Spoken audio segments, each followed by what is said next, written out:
성도님들은 중요한 결정을 해야 하는 순간에 머뭇거려 보신 적이 있으신가요? 어떻게 해야 하지?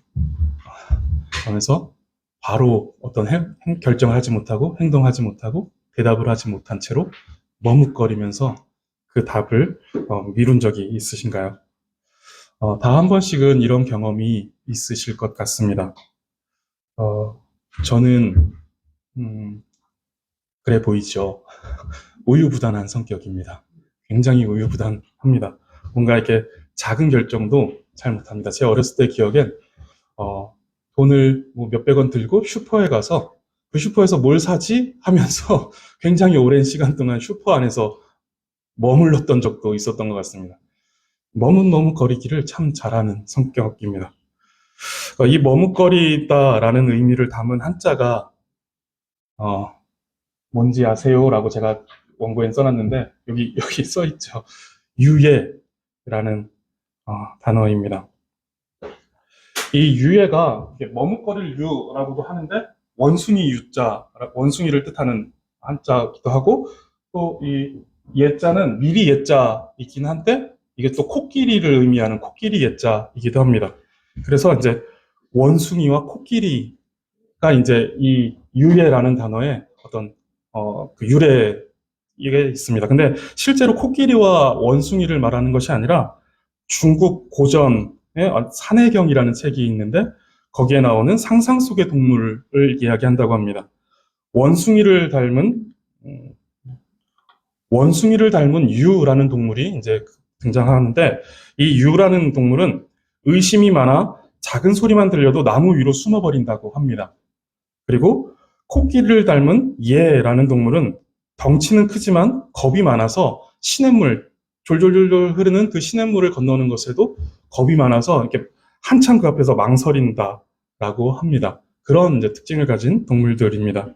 이 두 상상의 동물의 어떤 행동에서 유래된 말이 유예라는 한자어라고 합니다.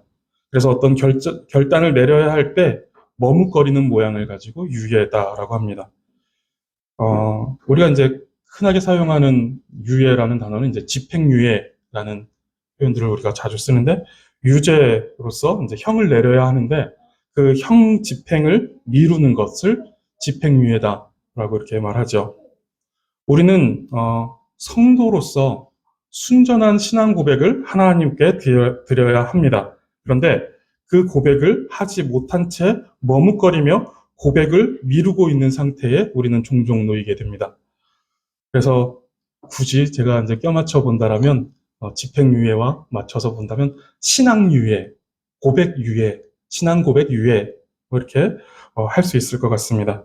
신앙을 고백하는 것을 의심하고 두려워하여서 머뭇거리고 그래서 그 우리가 하나님 앞에 마땅히 드려야 될 그 신앙 고백을 뒤로 밀어버리는 상태 이것에 대해서 오늘 함께 생각해 보려고 합니다. 오늘 본문인 열왕기서는 북이스라엘과 남유다로 나눠진 상태에서 각각의 북이스라엘과 남유다의 그 왕들을 열거하면서 그 왕들의 행적을 기록합니다.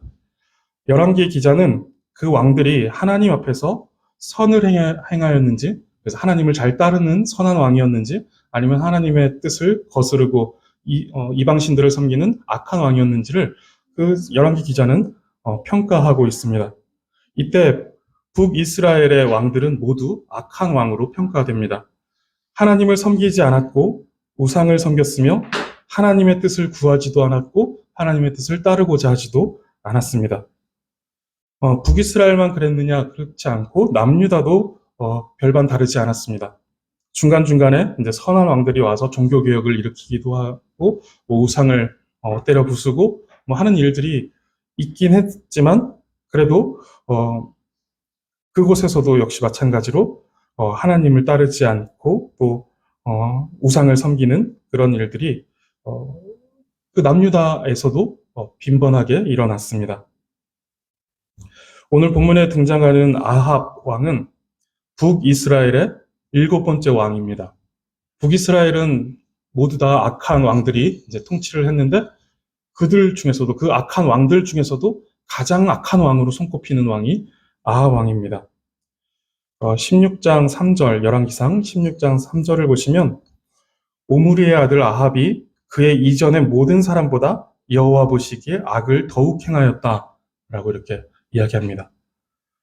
그리고 31절을 보시면 이 아합 왕이 어떻게 했냐 하면 느바세 아들 여로보암의 죄를 따라 행한 것을 오히려 가볍게 여기며 그 죄를 행하는 것에 대해서 가볍게 별로 대수롭지 않게 죄를 졌다라는 것이죠. 그리고 시돈 사람의 왕 엣바알의 딸 이세벨을 아내로 삼고 가서 바알을 섬겨 예배하였다. 바알을 섬겼고 바알을 예배했다라고 말합니다. 그리고 33절에 보시면 아세라 상을 만들었다. 그래서 이제 하나님을 이전의 왕들보다 더 노하시게 만들었다라고 이렇게 평가하고 있습니다. 아합은 하나님의 백성인 이스라엘의 왕으로 세워졌음에도 바알과 아세라라는 우상을 만들어 섬겼고 그 우상들을 예배했습니다. 이스라엘의 왕, 하나님의 나라, 하나님께서 택한 백성, 택한 족속에 택한 그 나라의 왕으로 세워졌음에도 불구하고 그 왕으로서 하나님을 섬기지 않고 우상을 섬겼고 그 우상을 예배했다라는 것입니다. 뒤에 이제 뒷 내용으로 가보다 보면 바알과 아세라 선지자들과 그 엘리야가 이제 대결을 하죠. 싸움을 하는데 그때 보면 이제 18장 30절을 보시면 엘리야가 모든 백성을 향하여 이르되 내게로 가까이 오라. 백성이 다 그에게 가까이 가매 그가 무너진 여호와의 제단을 수축하되라고 말합니다. 아합의 시대에 아합이 다스리던 통치하던 그 시대에 여호와의 제단은 그 기능을 하지 않고 있었다라는 것입니다. 그리고 그것을 다시 쌓아 올려야만 이제 제단의 역할을 할 수 있을 정도로 제단이 망가져 있었던 상황이고 또 그것이 그대로 방치되어져 있는 상태였다라는 것을 보여줍니다. 이것은 이제 다시 말해서 하나님께 제사하지 않았다라는 것이고 하나님을 예배하지 않았다. 아합의 시대에는 그랬다라는 것이죠. 바알을 섬겼고 바알은 예배하였지만 아세라상은 만들어서 섬겼지만 여호와의 제단은 무너지는 것을 그대로 방치하고 있는 시대, 예배하지 않는 시대였다라는 것이죠. 이사야 선지자가 알려주듯이 이 백성은 내가 나를 위하여 지었나니 나의 찬송을 부르게 하려 함이라 라고 말씀하고 있듯이 이 백성은 하나님을 위해서 지음받았습니다. 그리고 하나님을 찬양하기 위해서 예배하기 위해서 창조되었습니다. 그뿐 아니라 출애굽기를 보면 출애굽의 목적에 대해서 모세가 바로 왕에게 이야기하는데 내 백성을 내보내라. 내가 저 광야로 가서 하나님을 예배해야 할 것이다 라고 말합니다. 애굽에서 끌어내는 목적, 출애굽하는 그 목적도 역시 하나님을 예배하기 위함이었습니다. 그러니까 우리가 창조와 우리의 구원이 모두 다 하나님을 예배하기 위해서 그 목적이 그것이다 라는 것입니다. 그런데 지금 제단이 허물어진 것이 방치되어 있을 정도로 하나님을 예배하지 않고 있고 이스라엘의 왕은 바알과 아세라를 섬기고 예배하고 있는 상황이었습니다. 아합이 섬기고 예배한 바알은 비와 관련된 신으로 땅의 비옥함과 그로 인한 풍요와 관련되어 가나안 땅에서 이전부터 숭배되어 오던 우상입니다. 그런데 아합 왕이 그 바알을 섬기고 예배합니다. 가나안 땅을 젖과 꿀이 흐르는 땅이다라고 이렇게 우리는 알고 있습니다. 그런데 일부 지역을 제외하고 대부분의 지역은 물이 넉넉하지 않았고 석회암, 그 토질이 석회암으로 되어 있어서 그 토양이 빗물을 바로바로 흡수하면서 지표는 물이 금세 말라버리는 토양이다라고 합니다. 그럼 성경이 거짓말을 했느냐라고 하면 그것은 또 아닙니다. 실제로 비옥한 지역이 있었고 그렇지 않더라도 젖과 꿀이 흐르는 땅이라는 것은 어떤 토질의 문제를 가지고 이야기하는 것이 아니라 그 토질이 정말 형편없는 자갈밭이다라고 하더라도 하나님께서 그 땅 가운데 임재하셔서 그 땅에 광야의 길을 만드시고 사막에 강을 내시는 분이 그 땅에 함께 하시면 그 땅에서는 정말 젖과 꿀이 흐르는 땅이 되어질 수 있다라는 것이죠. 어쨌든 그래서 물이 부족한 가나안 땅에서 농사를 지을 때 이 비가 차지하는 비중이 절대적이었습니다. 물을 많이 모아놓고 가둬놓고 농사할 수 없는 형편이었다는 것이죠. 그래서 하나님을 알지 못하던 이전의 가나안 사람들은 바알에게 비를 내려달라고 빌며 그 풍요를 구했던 것입니다. 근데 그 땅에 이제 이스라엘 백성들이 이후에 들어가서 그 땅을 차지하게 되죠. 그리고 그 땅에서 그러한 환경 속에서 똑같이 이제 살아가게 됩니다. 그리고 이들은 그 똑같은 환경 속에서 그들과 똑같이 바알에게 빌며 바알에게 의지하였던 것입니다. 그리고 다산을 상징했던 아세라도 마찬가지의 이유들로 섬겼던 것이죠. 어떤 먹는 것, 살아가는 문제와 그리고 종족을 번식시키는 것, 그 자녀를 번식하는 것, 이것이 정말 큰 중요한 문제였는데 이것에 대해서 모두 다 하나님이 아니라 이런 우상들을 섬김으로 인해서 이들에게 빌며 이들이 도와줄 것을 구했던 것입니다. 그러한 가운데 하나님의 선지자 엘리야가 이제 등장을 합니다. 17장 1절을 보시면 죄송합니다. 17장 1절을 보시면 엘리야가 와서 아합에게 내 말이 없으면 수년 동안 비도 내리지 않을 것이고 이슬도 맺히지 않을 것이다 라고 말합니다. 아주 건조한 날들이 수년 동안 이어질 것이다. 내가 말할 때까지. 그리고 17장 7절을 보시면 비가 내리지 아니하므로 얼마 후에 그 시내가 말랐다라고 이렇게 말합니다. 실제로 이제 그 땅에 큰 가뭄이 들고 기근이 시작되었다라는 것을 말씀해주고 있는 것이죠. 그리고 18장 1절을 보시면 그렇게 3년이 지나고 하나님께서 엘리야를 아합에게로 보내십니다. 이제 아합에게 너를 드러내라. 그전에는 하나님께서 아합에게서 엘리야를 숨기십니다. 그런데 이제는 그에게 나가서 엘리야에게 자신을 나타내라 라고 말씀하십니다. 2절을 보니까 그때에 이제 하나님께서 엘리야에게 아합에게 나가라 할 때에 아합 왕이 머물고 있던 북이스라엘의 수도였던 사마리아에도 기근이 심하였다라고 말합니다. 그 기근이 그러니까 아합 왕이 자기의 피부에 느껴질 정도로 이제 아합 왕도 그것을 크게 느끼고 힘들어할 정도로 극심한 상태에서 이제 엘리야가 아합 왕을 만나게 된 것입니다. 그러면서 이제 17절에 보시면 오늘 본문이었던 17절에 아합 왕과 엘리야가 만나는데 아합 왕이 엘리야에게 이스라엘을 괴롭히는 자여 너냐라고 이렇게 묻죠. 왜냐하면 엘리야가 내 말이 없으면 비도 이슬도 내리지 않을 것이다 라고 말했고 실제로 그 말을 따라서 비가 내리지 않고 이슬도 맺히지 않는 상황이 이스라엘에 지금 계속해서 이어지고 있었기 때문에 그렇습니다. 그런데 18절에서 엘리야가 이렇게 말합니다. 내가 이스라엘을 괴롭게 한 것이 아니라 당신과 당신의 아버지의 집이 괴롭게 하였으니 이는 여호와의 명령을 버렸고 당신이 바알들을 따랐음이라 라고 말합니다. 내가 이런 말을 했기 때문에 기근이 온 것이 아니라 당신과 당신의 그 아버지, 조상들이 하나님 앞에 잘못했으니까 죄를 지었고 또 여호와의 명령을 버렸고 바알을 따랐기 때문에 하나님께서 지금 이러한 상태를 주신 것이다 라고 이렇게 말합니다. 그러면서 이제 엘리야가 아합 왕에게 모든 백성을 부르고 바알 선지자 450명과 아세라 선지자 400명을 갈멜산으로 데려오라고 말합니다. 그리고 바알과 아세라와 하나님 중에 누가 참신인지 대결하자라고 이렇게 이야기합니다. 그리고 송아지를 잡고 단을 쌓은 뒤 불을 붙이지 않은 상태에서 신의 이름을 불러서 그 신이 불로 응답하는 신이 참 하나님이다. 그렇게 하자라고 이렇게 말하는 것이죠. 엘리야는 홀로 850대 1의 싸움을 시작합니다.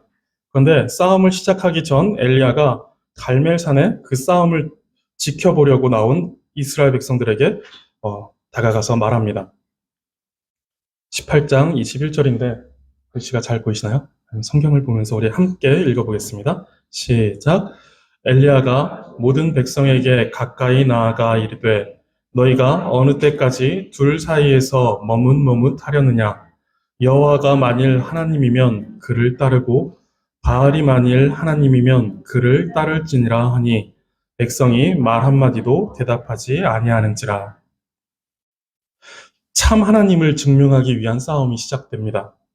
그렇지만 이 싸움이 있지 않더라도 하나님께서 참 하나님이다라는 사실은 이스라엘 백성들 가운데에서 사실 수없이 많이 증명되었습니다. 그런데 지금 그들은 하나님과 바알 이 둘 사이에서 머뭇머뭇하며 아무 대답도 하지 않고 있습니다. 누가 참 하나님이신지에 대해서 이 백성들이 지금 머뭇머뭇하고 있다는 것이죠.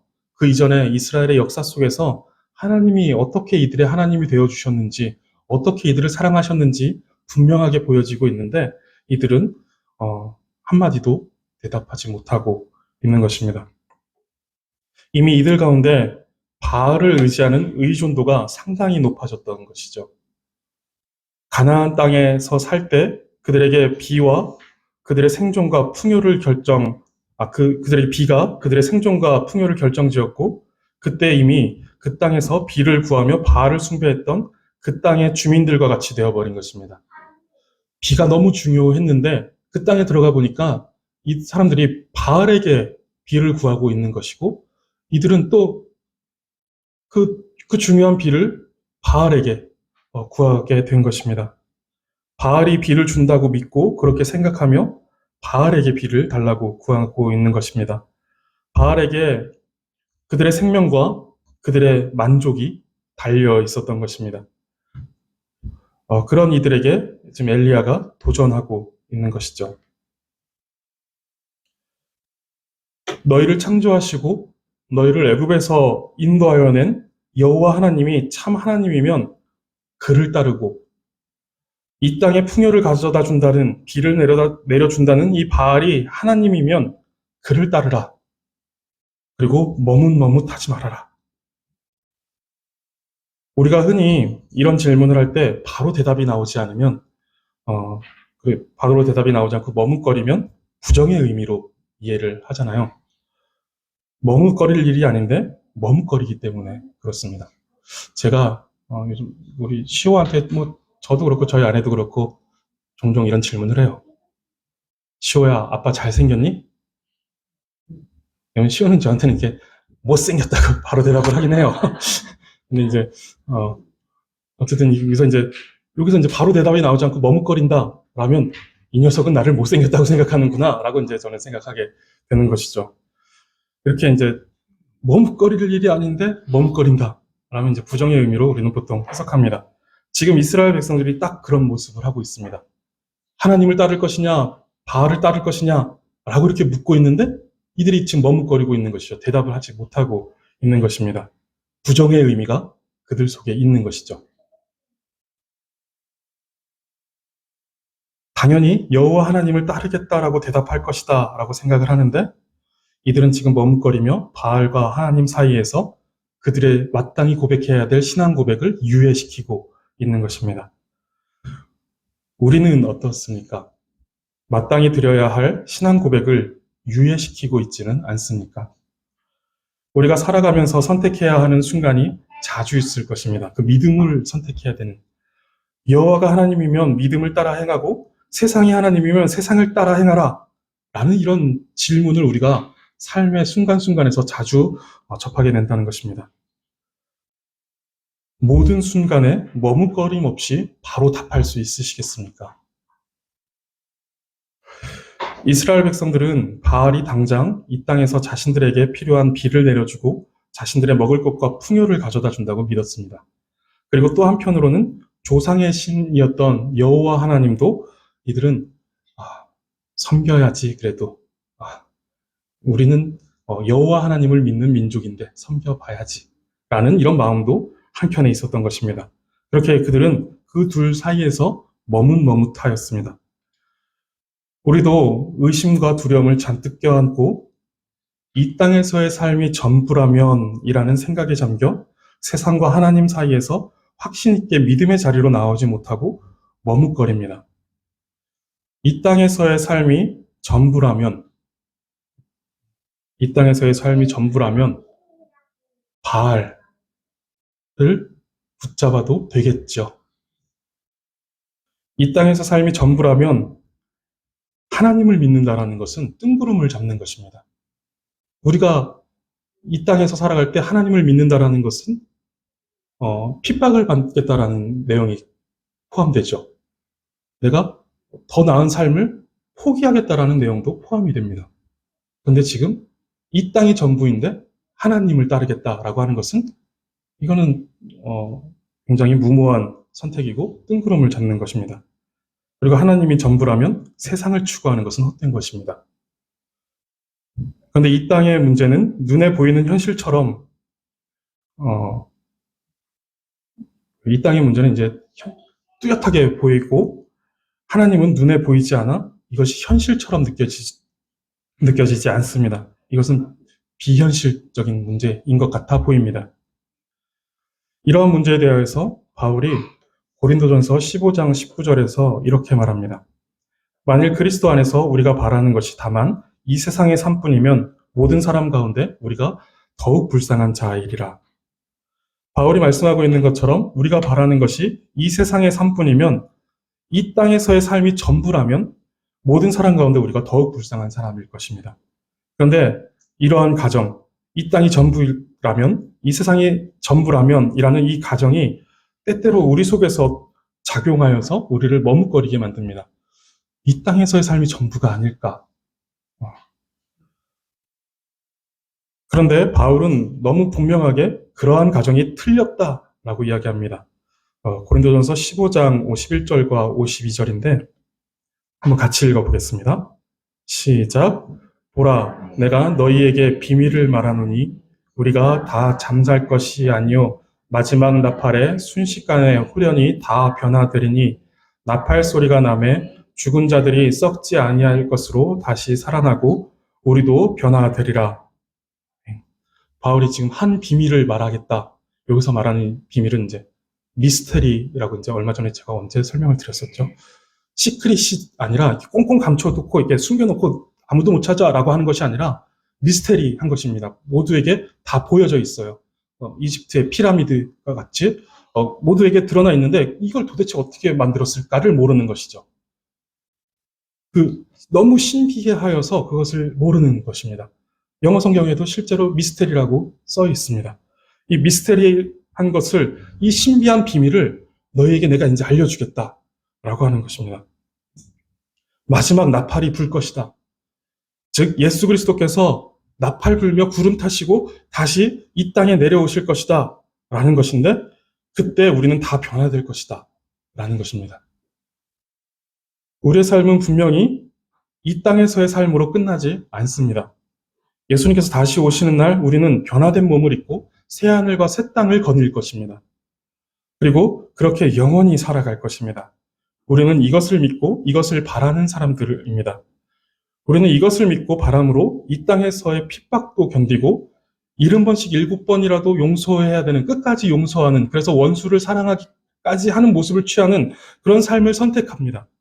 그리고 다들 주말이면 취미생활도 하고 가족과 여행도 가면서 즐겁게 사는데 그러한 삶도 포기합니다. 그리고 우리는 주말이 되면 하나님께 예배하기 위해서 죄송하지만 저는 좀 안 그렇지만 토요일에 일찍 잠들어서 주일에 좋은 컨디션 속에 하나님을 예배하기 위해서 우리는 주말을 다 온전히 하나님께 예배하기 위해서 우리는 모든 에너지를 쏟아 놓습니다. 왜냐하면 우리가 살아가는 삶이 이 땅에서 끝나버리는 삶이 아니기 때문입니다. 이 땅에서는 우리는 잠시 살아갈 것이고 어떤 찰나와 같은 순간일 것이고 우리는 영원토록 하나님의 나라에서 살아갈 것이기 때문에 우리는 그 영원한 하나님의 나라의 법, 그 하나님의 나라의 원리를 따라 우리는 이 땅에서부터 살아가는 것입니다. 이 땅에서 끝나버리는 삶이라면 무자비한 경쟁으로 더 많은 것을 축적해서 남보다 더 나은 집, 더 나은 차, 더 나은 재산을 자랑하며 살아가는 것이 더 낫겠죠. 그래서 내가 이 땅에서 더 멋있고 더 훌륭한 삶을 살아가고 있다는 것을 그것으로 증명해내는 것이 더 낫겠죠. 핍박을 받으면서 내가 오른뺨을 맞으면 왼뺨을 돌려대는 식으로 살아가면서 이 땅에서 그렇게 살아갈 이유가 우리에게는 없겠죠. 그런데 이것은 이렇게 더 나은 것을, 더 나은 집, 더 나은 자동차, 더 많은 재산을 자랑하며 무자비한 경쟁 속에 살아가는 것이 우리의 삶이다라면 이것은 영원히 살아갈 우리 인간이 취할 삶이라고 하기에는 너무 천박합니다. 우리는 영원히 살아가면서 영원한 하나님의 나라를 소유하고 하나님의 것을 우리의 어떤 기업으로 삼으며 살아가는 사람들인데 고작 이 땅에서 찰나의 순간에 살아가면서 더 나은 집, 더 나은 자동차, 더 많은 재산 이런 것들을 자랑하고 있다는 것 자체가 그 사람이 얼마나 천박하냐라는 것을 보여준다라는 것이죠. 그러한 것을 추구하는 것은 진화론자들이 말하는 존엄도 없고 목적도 없는 그저 조금 더 우월한 종자로서 살아남는 약육강식의 모습일 뿐입니다. 그러한 존재라면 약한 자들을 짓밟고 올라가 꼭대기에 서서 자신의 힘을 자랑하는 것이 전부가 되는 것이 되어도 되겠죠. 그리고 그렇게 하지 못한 약자는 불쌍한 사람이 될 것입니다. 그리고 우리 기독교인들은 그것들을 추구하지 않았기에 더욱 불쌍한 사람이 되겠죠. 근데 분명한 것은 이 땅에서의 삶이 전부가 아니라는 것입니다. 성경은 이것을 계속해서 우리에게 알려줍니다. 예수님께서도 이 땅의 삶이 전부가 아니다. 영원한 하나님의 나라를 소망해라. 라고 말씀하시고 바울도 지금 그렇게 말하고 있고 사도 요한도 그것을 분명하게 이야기합니다. 그리고 구약 성경에 가서도 아브라함도 그것을 믿고 있었고 또 모세도 그랬고 다윗도 그랬습니다. 1400년의 기간 동안 40여 명의 저자가 다양한 장르를 가지고 기록한 성경도 모두 일관되게 이 땅에서의 삶이 끝이 아니다 라고 말합니다. 이 땅에서의 삶은 헛된 것이고 우리는 영원한 나라, 더 본질적인 나라, 궁극적인 나라를 추구해야 된다 라고 이렇게 성경이 말합니다. 그리고 그것을 2000년의 역사 속에 모든 교회가 진리로 믿었고 그것을 지켜왔습니다. 그런데 우리는 이 영원한 삶을 주시는 하나님과 잠깐의 풍요를 속삭이는 세상 사이에서 머뭇거리는 어리석음이 우리의 영혼에 지저분하게 덕지덕지 붙어 있는 것이죠. 영원한 안목을 지니지 못하고 짧은 안목 속에 당장의 현실만 바라보며 풍요의 신을 놓지 못하는 것입니다. 원숭이를 잡는 법 들어보셨죠? 주둥이가 조그만 이렇게 원숭이의 주먹 하나가 들어갈 만한 그런 항아리에 오렌지, 바나나, 원숭이가 좋아하는 것들을 넣으면 원숭이가 그 속에 손을 집어넣고 그것을 잡는다고 합니다. 그런데 그것을 잡음으로 인해서 손이 부피 커지면서 이제 주먹이 나오지 않는 것이죠. 근데 이렇게 덫을 놓은 그 사냥꾼이 다가가도 원숭이는 이것을 놓지 않는다라고 합니다. 우리의 모습이 이 주둥이가 좁은 항아리 속에 있는 바나나를 잡고는 놓지 못하고 끝까지 붙잡으며 결국은 영원한 절망 가운데로 빠져버리는 이런 어리석은 원숭이와 같은 것이죠. 결국 바알의 선지자들은 바알이 참신이라는 것을 보여주고자 온갖 난리를 치면서 자해를 하며 바알을 부릅니다. 그러나 바알은 응답하지 않습니다. 왜 응답하지 않았을까요? 애시당초 바알은 없기 때문입니다. 그런 신 자체가 존재하지 않습니다. 허상인 것이죠. 사단은 오늘도 우리 마음을 이 빈 껍데기 우상에게로 이끌어갑니다. 그 빈 껍데기인 그 우상을 가리켜서 이것이 진리다, 이것이 진짜다, 이것을 따라라 라고 말합니다. 여기에 속아서는 안 됩니다. 오직 우리가 따르고 섬길 분은 하나님 한 분밖에 없습니다. 이것을 우리는 기억해야 합니다. 이것을 기억하시고 세상과 하나님 그 둘 사이에서 머뭇거리지 마시고 하나님을 따르기로 결정하시기 바랍니다. 한 가지만 더 말씀을 드리겠습니다. 21절을 보시면 아까 보았던 말씀인데 강조점을 앞쪽으로 한번 두어보겠습니다. 엘리야가 모든 백성에게 가까이 나아갔다라고 말합니다.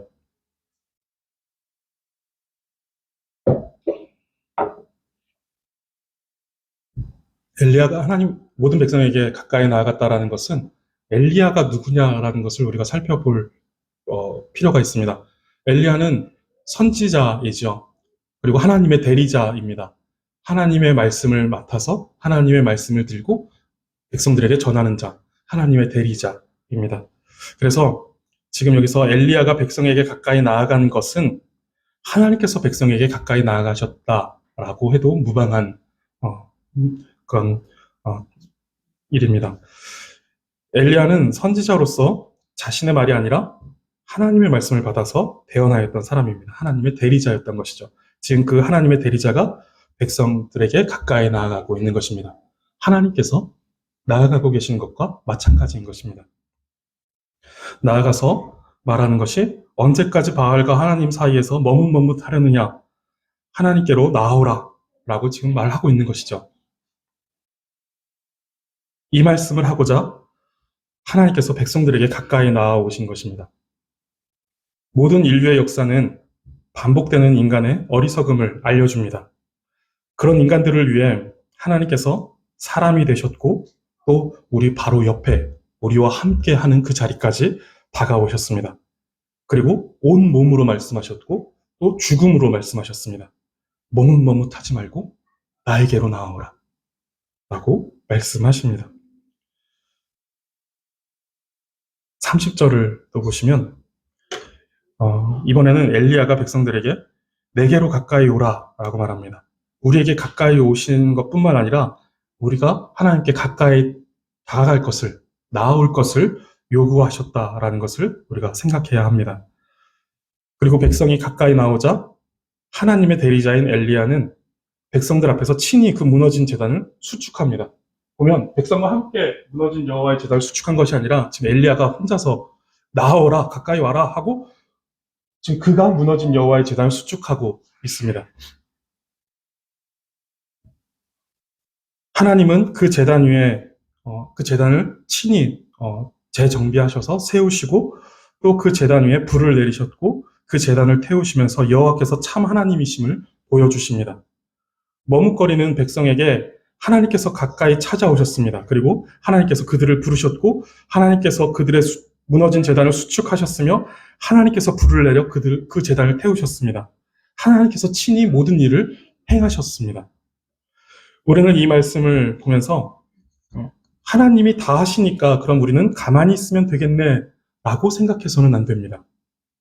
우리는 스스로 아무것도 이뤄내지 못할 것이지만 우리 속에 역사하시는 그 하나님의 말씀에 반응해야 하는 책임이 우리에게 있습니다. 하나님이 말씀하셨으면 우리가 아무리 하나님 앞에 순종해도 우리의 그 순종으로 우리의 구원을 이뤄낼 것은 아니지만 하나님께서 말씀하셨기에 우리는 순종해야 하는 책임이 있다라는 것입니다. 내게로 나오라 라고 하는 그 하나님께 가까이 다가가야 한다라는 것입니다. 우리는 결과를 이루기 위해서 행동하는 것이 아닙니다. 내 행동이 어떤 결과를 만들어내고 어떤 결과를 이뤄낼 것이기 때문에 우리는 그것을 위해서 행동하는 사람들이 아니라 이미 만들어진 결과, 이미 이루어진 그 결과에 감사함으로 행동하는 것입니다.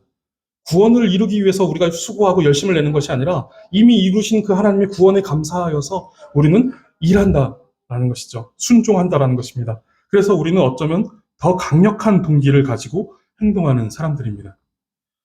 장로교의 예정교리가 굉장히 받아들이기가 쉽지 않다라고 합니다. 저 역시 그랬고 이미 구원을 받았으니 우리는 가만히 있어도 되겠네 라는 생각을 갖게 하는 영적 무기력증에 빠지게 하는 것이 이 예정교리가 아닙니다. 오히려 아무 일도 하지 않은 우리를 구원하신 그 하나님께 감사하여 은혜 받은 자로서 더 수고하고 더 부지런히 하나님의 말씀을 따르도록 해주는 것이 예정교리입니다. 그래서 어떤 신학자는 이런 말을 하기도 합니다. 하나님이 다 하신다라고 말하고 있는 칼빈주의자처럼 생각해라.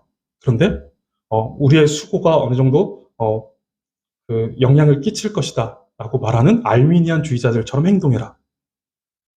그 칼빈주의자처럼 생각하고 알미니안주의자처럼 행동해라.